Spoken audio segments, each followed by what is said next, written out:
Bom dia, meninas. Então, a gente vai falar um pouquinho sobre as cirurgias para paralisias de oculomotor e para paralisia do cesto, tá certo? Só para vocês saberem. Nosso objetivo é chegar nesse paraíso que está desenhado aí, né? Só como é que a gente consegue chegar nesse paraíso que, para a gente, paciente que tem paralisia de terceiro, ele vai estar com exotropia e um olho em hipotropia, né? Porque só funciona o reto lateral e o nervo troclear. Então, a gente quer melhorar o campo de visão binocular único desse paciente, é um grande desafio, porque toda a elevação, abaixamento e adução estão comprometidos, e a gente é uma paralisia ou paresia do nervo que movimenta a maior parte dos músculos. E aí, assim, a gente tem que tentar conseguir o reequilíbrio para ampliar o campo de visão binocular único, que esse é o nosso paraíso, nosso destino final, melhorando prioritariamente o olhar em frente e o olhar de leitura, que é o olhar para baixo, tá certo? Essa é a nossa vontade. Para a gente conseguir isso, a gente tem que tentar separar se a gente precisa de fazer técnica de suplência ou só técnica de reforço, que seria retrocesso e ressecção. Se a gente tem sinais de paralisia, o melhor é a gente fazer técnica de suplência ou uma cirurgia uma cirurgia nervacional ainda assim vai funcionar melhor quando a gente tem regeneração aberrante e quando a gente tem uma paresia. Quando tem paralisia, quando tem uma paralisia, técnica de suplência sempre, e uma paresia, a gente poderia talvez se beneficiar assim de retrocesso e ressecção. Se a gente imagina que o paciente precisa até de mais de um tempo cirúrgico, pode ser que ele tenha recidivas e tal, a gente poupar a circulação arterial anterior é importante, então a gente tem que planejar, estou operando um músculo, eu tenho que operar o meu limite, não posso operar muitos músculos, e se eu quiser fazer técnica de reforço, a aplicatura acaba sendo interessante, porque eu posso refazer a aplicatura e eu sobro músculos que não foram lesionados, então não lesionei as artérias ciliares anteriores, que são artérias que são ramos musculares, e aí eu consigo, então, enfim, ter mais um outro músculo para operar se eu precisar. Então, nenhuma cirurgia ela restaura a contratilidade. Isso é uma coisa que a gente tem que levar em consideração. A gente vai só mudar as forças passivas se a gente fizer técnica de suplência. E a gente, no retrocesso e ressecção, eu tenho uma chance muito grande de recorrência se eu tiver uma paralisia, tá? Por que que tem a recorrência? Porque, assim, o olho, se o músculo agonista está acometido, ou seja, o músculo que faz a adução, então esse olho vai ficar em XT. E aí, o músculo que está normal não tem a contraposição do reto medial, então o músculo reto lateral vai ficar contraturado, porque esse olho vai ficar em abdução, esse reto lateral vai ficar encurtado, e aí ele vai diminuir sarcômeros e aumentar, às vezes, as fibras elásticas, né, que envolvem o músculo, e ele vai ficar mais contraturado.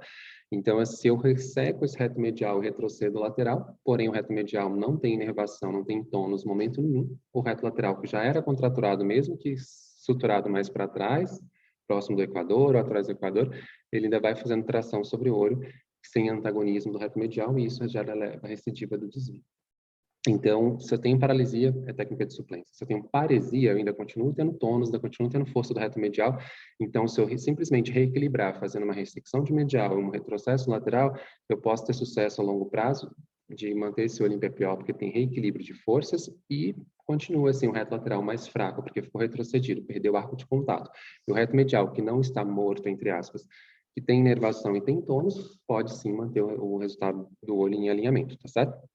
Então, eu tenho que debilitar o antagonista ipsilateral, eu tenho que debilitar o reto lateral numa XT causada por paresia ou paralisia de terceiro nervo.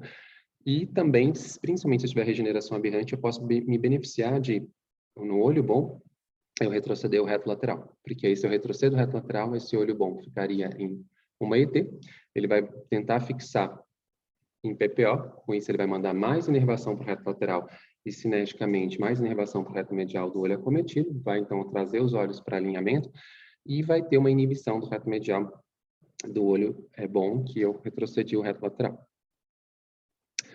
Então, a decisão pela cirurgia, se é um retrocesso ressecção ou se são técnicas de suplência, que são as transposições musculares, vai depender de eu ter certeza se eu estou diante de uma paresia ou uma paralisia. Isso cai na prova do CBO, que é um princípio básico. Então, assim, se eu tenho um paciente com uma paralisia do nervo oculomotor, ela pode ser parcial ou pode ser completa, e eu posso ou não ter regeneração aberrante. Regeneração aberrante geralmente não acontece por definição em microangiopatia, né, da vasa nervorum, ela só acontece quando eu tenho um evento traumático ou compressivo sobre o nervo terceiro par, terceiro nervo craniano. Então, se eu tenho uma paresia terceiro que seja completa, eu tenho que me perguntar, tenho limitação de abdução? Se o olho passa da linha média, a abdução passiva ele passa da linha média, então eu não tenho uma paralisia, eu tenho uma paresia. Nesse caso, eu posso sim fazer com sucesso a longo prazo um retrocesso ressecção só para reequilibrar forças, tá? Desde que o olho esteja com desvio estável, aí é controverso. Geralmente a gente tem estabilidade em 6 meses, até poderia operar. Mas se você espera mais tempo, tudo bem. O problema é de quanto mais tempo a gente espera, mais contratura de reto lateral a gente pode ter. Se esse olho não passa da linha média, aí eu posso testar pelas forças geradas. Por exemplo, se eu tenho se esse paciente tem um teste de força gerada pelo menos moderado, significa que tem um pouco de força parcial, e esse olho muitas das vezes não está passando da linha média, não é por conta de uma paralisia, mas porque é um desvio mais antigo, o reto lateral está contraturado, e é o reto lateral que faz uma força de rédea que impede o músculo de passar da linha média. Então, nesse caso, eu posso também me beneficiar de retrocesso e ressecção para reequilibrar a força. O que vai me ajudar é na minha cirurgia com paciente de preferência com anestesia geral, em que eu não tenha bloqueio retrobulbar, eu faço teste de indução passiva. Eu percebo se existe contratura do reto lateral, limitando a adução, aí vai me reforçar que eu posso retroceder o reto lateral e fazer ressecção, que eu vou ter sucesso. E também fazer o teste de manobra de querer, por exemplo, para perceber que esse reto lateral está contraturado ou não, tá? Se você tem uma anestesia retrobulbar, aquele volume colocado na órbita pode atrapalhar nessa interpretação. Fora que os pacientes sem anestesia geral, eu não tenho um bloqueio completo da musculatura, então também pode ter um pouquinho de tônus que a gente, se ele estiver somente sedado, dependendo do nível de sedação, ainda tem tônus nos músculos extraoculares, isso pode atrapalhar na nossa interpretação. Agora, o paciente tem paresia com limitação, ele não aduz, não traz esse olho para além da linha média, não aduz para próximo, né, ou não passa da linha média, e quando eu faço o teste das forças geradas, é muito fraco. A velocidade sacática também é muito fraca. Então, significa que provavelmente eu tenho uma paralisia de fato. E aqui ele divide, né? Ou seja, porque assim, como é que ele faz essa divisão em menos de 100 graus ou mais de 100 graus? É porque aqui a gente está considerando fazer uma eletroaculografia. Então, eu consigo medir a velocidade que essa sacada é feita. Como a gente não tem essa prática no Brasil, a gente acaba fazendo de forma qualitativa apenas. Porém, então, se eu acho que a velocidade sacádica é muito reduzida, então, assim, eu tenho provavelmente uma contratura de lateral aí envolvida e eu tenho realmente uma paralisia completa, eu tenho que fazer técnica de transposição. Se eu tenho uma velocidade sacádica até relativamente boa, eu ainda poderia fazer retrocesso e ressecção, certo? Mas, de modo geral, se a gente chega nessa situação aqui, de uma limitação de adução que não passa da linha média e eu tenho um olho que não tem velocidade sacádica legal, independente se é mais de 100 graus ou menos de 100 graus, né, por segundo, enfim, essa referência, a gente vai para a técnica de transposição, que é a técnica de suplência. Se eu tenho um paciente com regeneração aberrante, lembrar que geralmente a regeneração aberrante cursa com uma paresia parcial, porque a regeneração aberrante, ela não é uma paralisia, né? Aconteceu a paralisia talvez, mas houve regeneração aberrante, como o nome diz. Então, houve reinervação daqueles músculos, e aí, inclusive, da pálpebra. Por isso, assim, se eu tenho um paciente, quando faz a adução, essa pálpebra eleva, se eu conseguir fazer técnicas inervacionais, eu consigo, inclusive, evitar uma cirurgia de pitose palpebral, porque eu posso me beneficiar de tentar trazer esse olho para a adução e essa pálpebra já vai subir. Então, nesse caso, muitas das vezes, às vezes eu vou precisar de corrigir a pálpebra, mas eu posso me beneficiar de operar o olho bom, na verdade, trazer esse olho bom para uma esotropia, porque quando ele vai fixar em posição primária, ele vai trazer o olho acometido para uma adução, e essa adução, por si só, vai ser acompanhada de uma elevação da pálpebra. Então, assim, se eu for fazer retrocesso e ressecção, que eu tenho que levar em consideração a movimentação passiva, a velocidade sacádica e o teste de forças geradas.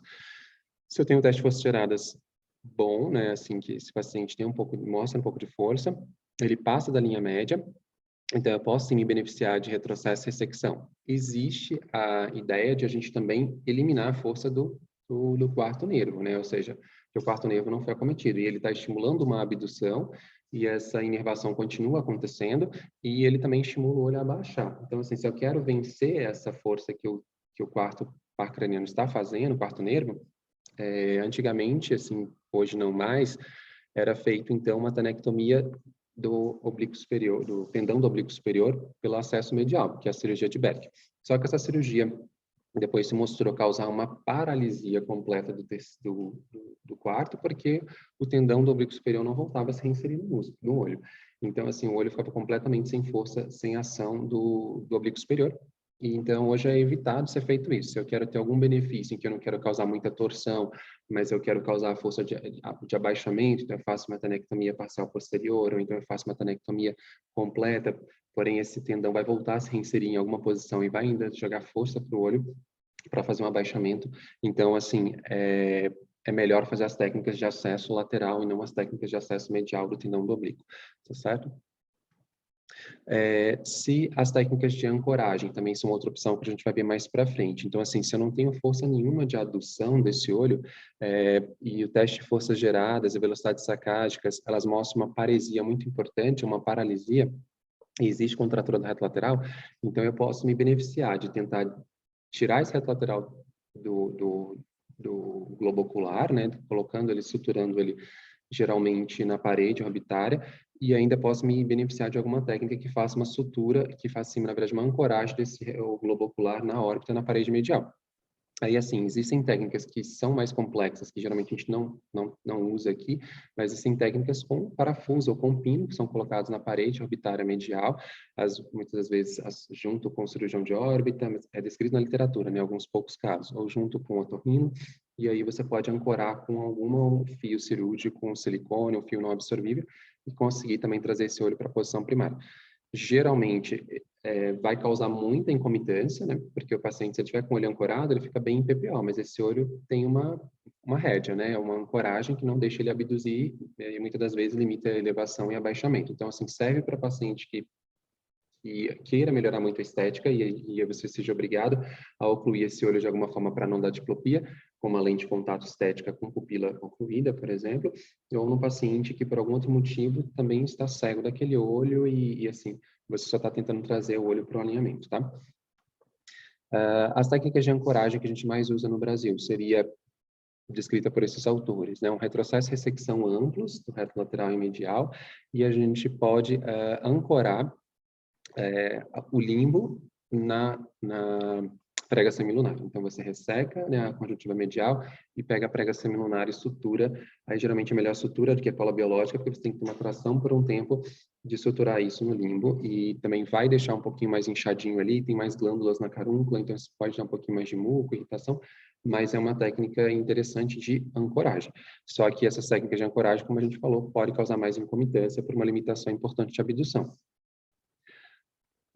Antigamente, era feito mais essas técnicas também de ancoragem provisória. Então, em que você passava uma sutura, né, debaixo, geralmente na parte superior do limbo, e essa sutura com fio inabsorvível era passado por dentro da pálpebra e suturado externamente por um tempo, deixando o olho em uma hipercorreção, né, de uma esotropia. Então, o paciente tinha uma XT por paresia de terceiro, você faz seu retrocesso e ressecção, e para você causar um estiramento do reto lateral, você, então, deixava por alguns dias, geralmente uma semana, por exemplo, esse olho nessa posição.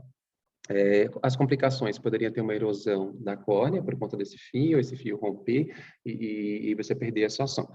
Hoje se mostrou que a toxina botulínica ela também tem essa função de ancoragem, porque assim, você não vai deixar esse fio a vida toda, como a gente falou, são 5, 7 dias e você vai soltar. Só que o tempo que isso permaneceu ali, você deixou o olho em uma ET, uma esotropia grande, e isso causou um pouco de estiramento no reto lateral. Então, se você consegue uma ampliação da redução de força do reto lateral, já que ele se estirou, ganhando mais sarcômeros, se alongando. Enquanto que o reto medial que você ressecou, como você deixou o olho em ET, ele vai ficar um pouquinho, vamos dizer assim, como o olho está em ET, ele vai dobrar sobre si mesmo, assim, porque ele vai ficar um pouco mais frouxo, vamos dizer, o reto medial ali, naqueles dias. Como ele ficou mais frouxo, ele vai perder sarcômeros e vai ganhar elastina e fibras elásticas e vai ficar mais contraturado. Então, você tem histologicamente, um ganho de uma mudança histológica nesses tecidos, de alongar o reto lateral, de encurtar mais o reto medial. Então, tendo uma força aditiva em cima da própria cirurgia de retrocesso e ressecção. A toxina botulínica tem esse mesmo efeito sem precisar de colocar esse fio. Se você faz uma cirurgia de retrocesso e ressecção, enfim, ou de ancoragem por uma paralisia de terceiro, e você denerva o reto lateral, com a toxina botulínica, você também, enquanto esse efeito existe, vai começar ali a partir dos 7 dias, 10 dias, você deixou o reto lateral, então, denervado, vai existir uma hipercorreção, que o olho vai para uma esotropia, esse período que o olho ficou em esotropia, o reto lateral vai se estirar ganhando sarcômeros, e ele vai, então, ficar mais alongado, então, com menos força de entende que passivamente ele vai ter menos força de abdução do que um músculo muito curtinho que está puxando o olho para abdução. Enquanto que o reto medial, que ficou numa hipercorreção por um tempo, ele vai diminuir sarcômeros, vai ficar com seu comprimento menor, e por isso ele fica mais rígido, entre aspas, causando, então, assim, um efeito aditivo em cima da sua ressecção. Para a gente eliminar a força do reto lateral, a gente pode desinserir completamente o reto lateral e reinseri-lo na órbita com uma sutura no periósteo da órbita, da parede lateral, com fio inabsorvível, e a gente cobre, então, com a própria tênon, né, esse músculo, a tênon posterior, para que ele não volte a se inserir no globo ocular. A vantagem disso é você tirar. Lembra que a gente falou sobre a cirurgia de Berg, a gente queria fazer a atenectomia medial para tirar completamente a força dos músculos que ainda agem sobre aquele olho, que está com paralisia de terceiro. E aí você evita, então, que o oblíquo superior jogasse esse olho para baixo e abduzisse. Aqui é o mesmo raciocínio, vamos tirar a força do reto lateral completamente sobre o olho para que esse olho não abduza. E aí eu tenho uma técnica de ancoragem associada, ou uma grande ressecção do reto medial, e que aí vai puxar esse olhinho para dentro, tá? Corrigindo, então, a XT. A vantagem de fazer dessa forma, ao invés de só fazer uma miectomia livre, soltar esse músculo, é que a gente consegue evitar que esse músculo contrature, já que ele vai estar com o seu comprimento quase normal, por conta de ele estar aqui na parede, quase na borda anterior da parede lateral, e a gente consegue reacessá-lo, se a gente precisar, por conta de só você desfazer todas aquelas membranas que estão cobrindo esse músculo, e você encontra esse músculo novamente para reinseri-lo, caso exista uma hipercorreção desse olho ficar em esotropia e eu preciso voltar a ter força do reto lateral. Agora, falando das paralisias que são só parciais. Então, eu posso ter uma paralisia que seria somente da divisão superior do terceiro nervo, ou seja, que a divisão superior, ela inerva o levantador da pálpebra, o reto superior, e eles fazem, então, essa função combinada de olho subir e de olho da pálpebra elevar, para que não oclua meu campo de visão quando eu olho para cima. Então, se eu tenho só essa divisão acometida, provavelmente esse olho vai estar em hipotropia, porque o reto inferior está funcionando, está jogando esse olho para baixo, e eu tenho uma limitação de elevação. Quando é que essa técnica vai funcionar melhor? Quando eu tenho uma paresia apenas, porque aí eu também, né, e se eu tiver uma paralisia, eu tenho que não passa da linha média, eu preciso de fazer essa técnica de transposição. Então, a transposição da técnica de Knepp é colocar a espessura completa do músculo inserida lá na altura, então, da inserção do reto superior. Acometido. Se houver um desvio de longa data, eu tenho com certeza a contratura do reto inferior, então eu sou obrigado a retroceder esse reto inferior. Porém, para vencer essa contratura. Só que não dá para fazer dois músculos horizontais mais um reto inferior, porque eu tenho um risco grande de isquemia de segmento anterior. Então, assim, ou eu posso fazer a cirurgia, teoricamente, em 2 tempos, em que eu faço um NEP, e depois de muito tempo, esse tempo é indefinido na literatura, mas você poderia fazer estudo por angiografia do segmento anterior, perceber se houve uma recirculação, e essa circulação está abundante, existe circulação colateral, aí eu poderia fazer com segurança o retrocesso inferior. O que hoje é feito é lembrar a toxina botulínica. Eu poderia, sim, desfazer a contratura do reto inferior com relativo sucesso, com toxina botulínica no reto inferior, além de associação com NEP, que aí eu posso fazer no mesmo tempo cirúrgico. A cirurgia de Kushner, que ele propôs, seria quando a gente tem uma paralisia do ramo inferior do terceiro.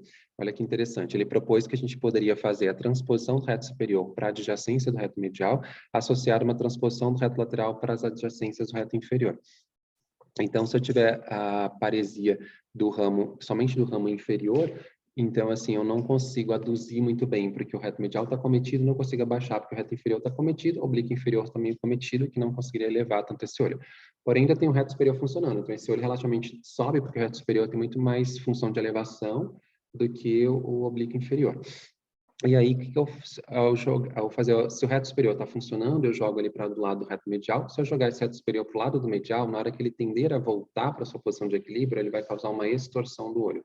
Só que eu tenho para evitar torção, eu tenho a transposição do reto inferior, que vai compensar isso. O reto inferior, se eu transponho para o reto lateral, na hora que ele volta, deixa eu só raciocinar aqui, o reto superior, na hora que a gente coloca junto para o reto medial, ele vai tentar voltar para a sua posição, então ele faria uma extorsão, de fato, né? E se eu tenho o reto lateral, na verdade, o reto lateral jogado para junto do reto inferior, na hora que ele volta, ele vai fazer uma intorsão. Então, os movimentos torsionais são compensados pela cirurgia, então a gente não tem muita torção do olho, que daria muito sintoma, porque a gente não consegue fundir a torção, então a gente não pode criar torção no olho do paciente.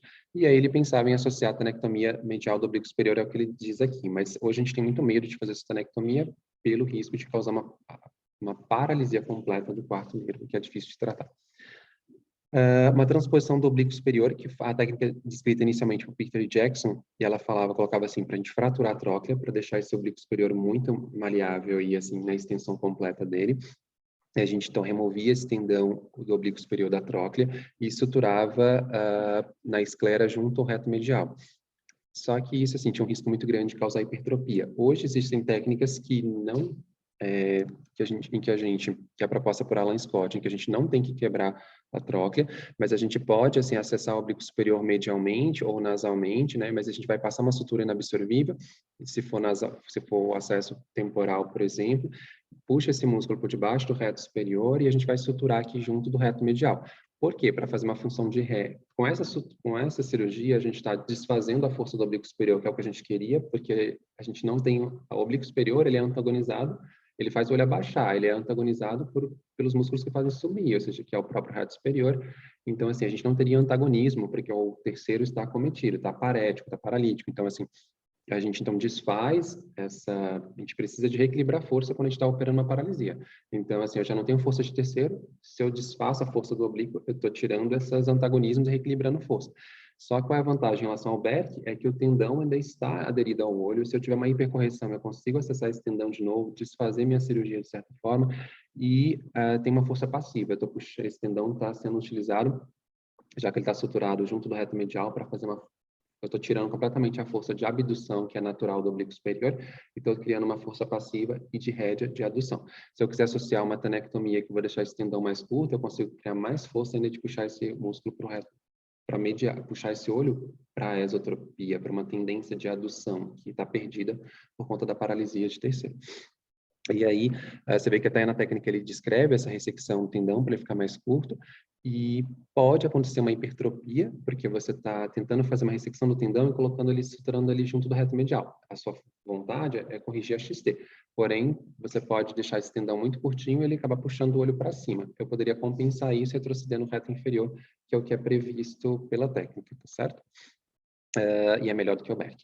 Existe também a transposição do reto lateral, que primeiramente foi descrita como desinserir o reto lateral e reinserir passando por debaixo do reto superior, e o reto lateral é estruturado junto à inserção do reto medial. É a mesma ideia da cirurgia que a gente falou atrás. Eu só tenho uma paralisia de terceiro, o antagonista é o reto lateral, querendo fazer a abdução. Então, se eu tiro ele de onde ele está atuando como abdutor e transponho, eu já elimino a força sem ter que jogar fora esse músculo, vamos dizer assim, que seria sem ter que suturar ele na parede, sem ter que perdê-lo por uma miectomia livre, e ele está transposto, então perdendo a sua força de abdução e ainda causando um pouco de força de função de rédea passiva de puxar o olho para dentro.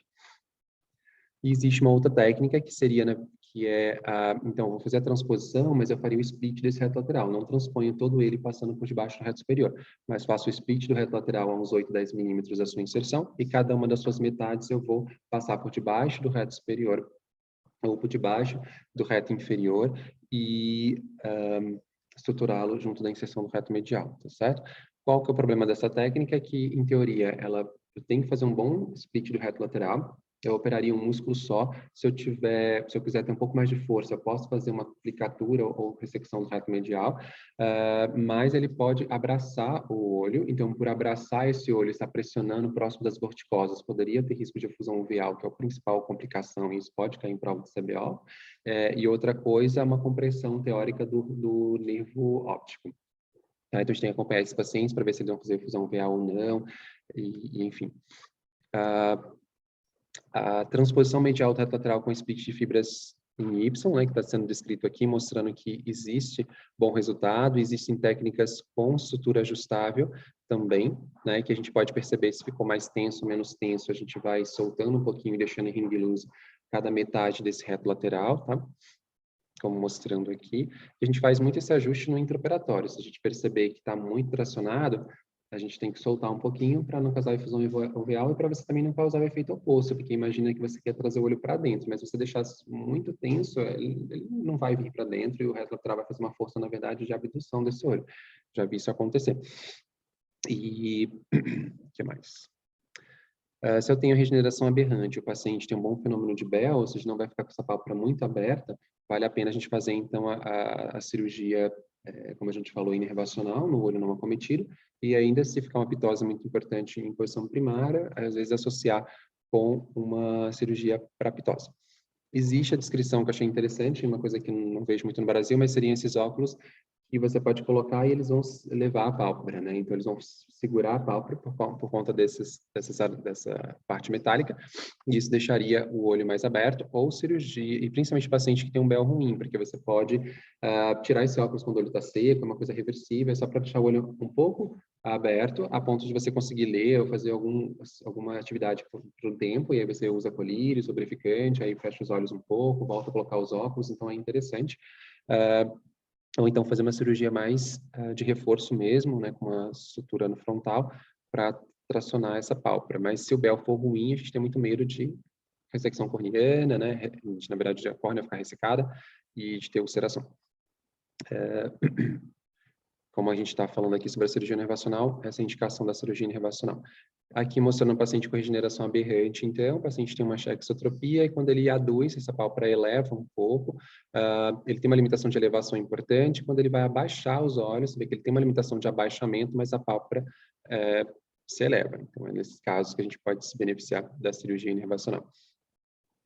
Então, assim, só que o paciente que tem uma blefaroptose total e tinha visão binocular normal, geral, é muito arriscado operar pelo risco de você nunca conseguir, em todas as posições do olhar, ter paralelismo e alinhamento. Esse paciente pode ter diplopia e tem que alertar muito. Só se ele quiser muito pela estética, talvez você opere, avise que tem que colocar uma lente de contato para ocluir essa pupila, ou melhor é você não operar, porque a pitose e a paralisia completa com pitose é a pitose que está impedindo a diplopia e já está fisiologicamente funcionando como uma defesa para o paciente não ter diplopia. Né? É muito raro você conseguir recuperar todas as posições do olhar. É mais fácil a gente ter sucesso numa paresia do que numa paralisia. A gente já está quase terminando. Falar um pouquinho sobre as técnicas cirúrgicas para o cesto. É a mesma ideia. Se eu tenho uma paralisia, uma paresia. Então, assim, se eu tenho uma paralisia, eu tenho que evitar técnicas de retrocesso e ressecção, de modo geral, e se eu tenho uma paresia, eu posso sim fazer técnicas de retrocesso e ressecção. Se eu tenho uma paralisia, eu tenho que tentar preferir técnicas de suplência, tá certo? Então, aqui falando um pouquinho das evoluções das técnicas de suplência, você vê assim como elas foram surgindo. A primeira técnica que foi sugerida seria a de Romeu-Shine, que é uma técnica em que a gente, na verdade, pega uma hemimetade lateral do reto superior e do reto inferior e a gente transpõe para perto do reto lateral. Isso aqui é só um pedaço da técnica, porque na verdade você está fazendo uma transposição para ganhar um pouco de força passiva de abdução. Só que a gente tem sempre que levar em consideração, eu tenho contratura do antagonista? Se eu tenho que fazer alguma coisa por essa contratura, senão eu vou ter a força passiva de transposição, nunca vai conseguir abduzir o olho se o reto medial está fazendo uma rédea de não deixar esse olho abduzir por conta de contratura. Então, eu preciso de ou usar a toxina botulínica para desfazer contratura, se ela for mais recente, e se for mais antiga, eu tenho que retroceder o reto medial, né? Quando eu retrocedo o medial e faço a transposição de duas metades, eu estou, em teoria, preservando a artéria ciliar, uma das artérias ciliares do reto superior e do reto inferior, então, com isso, tá ok, tá?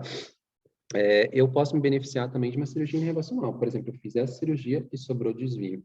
Então, eu posso retroceder, por exemplo, o reto medial do outro olho bom, que esse olho vai para uma XT, vai mandar força para trazer o olho de novo para PPO, essa força vai ser passada para o reto lateral, que se tiver um pouco de força, vai abduzir um pouquinho esse olho e corrigir a ET desse olho, e vai mandar um pouco de inibição para o reto medial do olho doente, diminuindo mais essa contratura, que daí posso conseguir, então, um pouco mais de melhora da esotropia.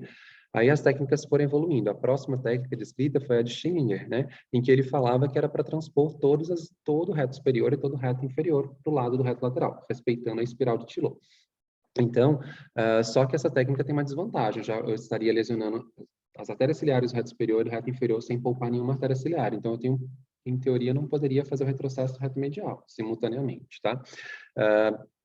Depois do Foster, assim, existe a técnica de Jensen, né, por exemplo, que é uma técnica em que, assim, para preservar a artéria ciliar, eu não desinseri. Então, eu não desinseri a metade do reto superior nem do reto inferior. Porém, eu faço uma sutura com um fio não absorvível e essa sutura vai ligar a metade lateral de cada um do reto superior e reto inferior com as metades inferior e superior do reto lateral. E fazendo, então, essa aderência aqui, que também vai fazer uma força de transposição. Para conseguir isso, eu tenho que fazer um split mais ou menos de 8, 10, 12 milímetros de cada metade e suturar ali a uns 8, 10 milímetros da inserção do reto lateral. O Foster, ele só corrigiu a técnica de Schillinger. Pensa assim, por que do Rumenshine evoluiu para Schillinger? É pensando que eu tenho mais músculo transposto, então eu vou conseguir mais força passiva de abdução. E aí o Foster só associou a sutura de Foster, que é tentar suturar esse músculo. A gente, hoje em dia, evoluiu para tentar suturar não pegando esclera, mas em teoria era pegando esclera, e aí eu suturo a 8 a 10 milímetros, esse músculo transposto, eu suturo a 8 a 10 milímetros da inserção do reto lateral, as metades temporais de cada reto superior e inferior com as bordas superior e inferior do reto lateral, causando mais tração, mais força passiva, tá certo? Essa é a ideia da cirurgia. Então, muitas das vezes a gente vai falar sobre sutura de Foster, sempre a ideia é essa. Existe uma outra teoria, outra técnica, que seria a técnica de Nishida. Qual a vantagem da técnica de Jensen ou de Nishida? É que a gente não lesiona a artéria ciliar, tá? Porque a gente, na verdade, só faz split dos músculos para transpor. E aí, na técnica de Nishida, na verdade, eu não faria essa sutura de músculo com músculo. Eu faço uma sutura de cada metade na esclera, porém respeitando a espiral de mais ou menos a uns 8 a 10 milímetros da inserção do reto lateral, mas aí eu vou só arrastar esse músculo para que ele fique mais temporal, para que ele fique ali entre os retos superior e lateral, entre o reto inferior e o reto lateral, fazendo uma força passiva e com a vantagem de eu poder me beneficiar, então, de poupar artéria ciliar. Você vê que a técnica evoluiu um pouquinho, já houve a descrição da técnica sem fazer aquele split, é só passando um ponto ali a 8, 10, 12 milímetros do reto superior e reto inferior e jogando, estruturando na esclera o mais próximo possível que você tiver. Então, você faz só um espraiamento desse músculo sem ter que fazer o split para que ele venha até o reto lateral, tá? Existe uma outra técnica que foi, assim, existia essas técnicas de transpor, que foi a ideia do Rumenshine, só uma metade, a ideia de Schillinger de transpor todo o músculo. E aí, assim, qual era o porém dessa técnica? É que a gente já estava lesionando muita artéria ciliar, a gente não conseguiria retroceder o reto medial. Então, houve uma evolução de se pensar assim, e se a gente fizesse um Schillinger, mas que fosse só do reto superior? Então, já foi descrito usando só o reto superior para ser transposto totalmente, ou usando a técnica somente do reto inferior para ser transposto totalmente para o reto lateral. O mais descrito foi transpor somente o reto superior, então se transpõe todo o reto superior, podendo não associar com a sutura de Foster, para você causar mais tração, mais força passiva de abdução. A vantagem dessa técnica é que eu consigo associar no mesmo tempo um retrocesso do reto medial, porque eu estou usando só a artéria ciliar do reto superior, as artérias ciliares dele, e artérias ciliares do reto medial, caso eu queira vencer a contratura. Qual o medo dessa técnica? Se eu transponho o reto superior para o reto lateral, quando ele vai tentar voltar para a posição de equilíbrio dele, ele poderia causar, então, uma intorsão do olho, e também poderia causar, assim, principalmente se eu associo com ponto de Foster, eu puxo um pouco esse olho para cima, assim, porque ele está lá suturado no reto lateral e eu quero vencer essa força passiva. O músculo vai sempre voltar para a posição que ele tem, porque ele está aderido a várias estruturas da órbita. E aí, nisso, ele poderia causar uma hipertropia desse olho. Então, o medo dessa cirurgia é causar hipertropia e torção. Só que, na prática, a maioria dos autores diz que é segura, a gente vê alguns resultados, e eles fizeram para paralisias graves do cesto, né, como Duane, para tentar melhorar a abdução desses olhos com Duane, ou paralisias de cesto mesmo. Então, a dica seria deixar o reto superior. Isso é dica, assim, do doutor, enfim, da escola da Unifesp, né? Que seria deixar esses retos fases, pode-se fazer a técnica, mas se foi percebendo que teria menos chance de causar hipertropia e intorsão, se a gente deixar o reto superior 1 a 2 milímetros para trás, né, da espiral de Tillot, ou seja, você faria um pouquinho de retrocesso junto com a transposição desse reto superior, e não fazer o ponto de Foster, que o ponto de Foster aumenta a chance de torção e de hipertrofia, tá bom? Qual a vantagem? A vantagem da técnica é aquilo que a gente falou um pouquinho, a gente poupa a circulação ciliar, né? Estamos quase acabando. Então, aqui mostrando alguns trabalhos também dessa técnica, inclusive com costura ajustável, só para vocês depois pesquisarem. E tem uma outra técnica que é bem queridinha, que seria a técnica de Carlson-Jampolsky. Lembrando qual a diferença dela, ó, ela é bem parecida com a primeira descrição do Rumelshine. Só que, qual é a vantagem dela? A gente não vai suturar o músculo do lado do reto lateral. Na verdade, cada M metade, não sei se ficou redundante, né, M metade, acho que está até errado falar assim, mas cada metade do reto superior e do reto inferior, elas vão ser unidas por um ponto, por um nó, vamos dizer assim, e a gente vai passar os fios por debaixo do reto lateral e sair aqui na frente. E qual a vantagem disso? A gente evita um desvio vertical, porque a gente... Vou mostrar aqui para vocês o desenho. Porque assim, ó, a gente vai juntar essas duas pontas. A gente não consegue garantir que a gente fez um split de cada... vamos supor, assim, de modo geral, o músculo tem uma largura ali de 10 milímetros. Eu não consigo garantir que eu consegui pegar 5 milímetros certinho do reto superior e que eu consegui desfazer todas as aderências tão bem e igualzinho ao que eu fiz no reto inferior, com a mesma espessura e com as mesmas, desfiz as mesmas aderências. Até porque a gente vê, às vezes, um pouquinho de diferença de anatomia, um músculo mais fininho, um músculo com largura menor e tal. Então, assim, quando eu só junto as duas metades e passo com um nó e passo elas por debaixo do reto lateral, na hora que você acorda o paciente, ele volta a ter inervação, né, tônus daqueles músculos, vai existir um autoajuste. Se o reto lateral ficou, se o reto superior ficou com a metade mais forte do que o outro, ele vai puxar um pouquinho o fio, mas ele vai ceder para cima, o outro vai ficar retesado para, né, para cima e tal, mas existe um equilíbrio de forças em que eu evito o desvio vertical. Então, essa é a vantagem do Carlson-Jampolsky e preserva a circulação e consigo associar com o retrocesso reto medial. É isso, pessoal. Deixa eu só...